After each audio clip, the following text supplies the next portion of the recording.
நான் வந்து BTech ID 2020 முடிச்சிருந்தேன். அந்த டைமில் நான் ஜாவா பண்ணியிருந்தேன். பட்டு சம் சுச்சுவேஷன் என்னால் ஜாபுக்குள்ளே போக முடியல.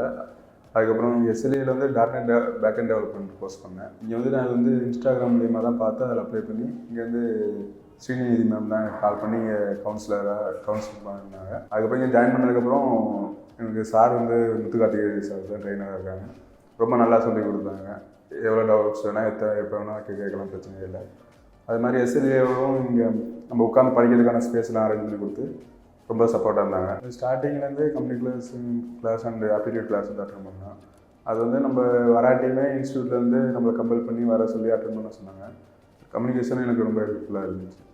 இன்டர்வியூ அட்டன் பண்ணும்போது அவங்களுக்கும் நான் தேங்க் பண்ணிட்டேன். நான் இங்கே எஸ்எல்ஏலேருந்து தான் போய் ப்ளேஸ் ஆகியிருக்கேன். இது வந்து 5வது இன்டர்வியூ. அவங்களும் பிளேஸ்மெண்ட்ஸ்லேருந்தும் எந்த ஒரு ரெஜிஸ்ட்ரேஷன் இல்லாமல் நமக்கு இது செலக்ட் ஆகாட்டியும் நெக்ஸ்ட் இன்டர்வியூ நான் இது அரேஞ்ச் பண்ணி கொடுத்து ஓகே விடுங்க நெக்ஸ்ட் இன்டர்வியூ பார்த்துக்கலாம்னு சப்போர்ட் பண்ணி ப்ளேஸ் ஆகிற வரைக்கும் சப்போர்ட் பண்ணாங்க. அதனால் ரொம்ப தேங்க்ஸ் சொல்லிக்கிறேன்.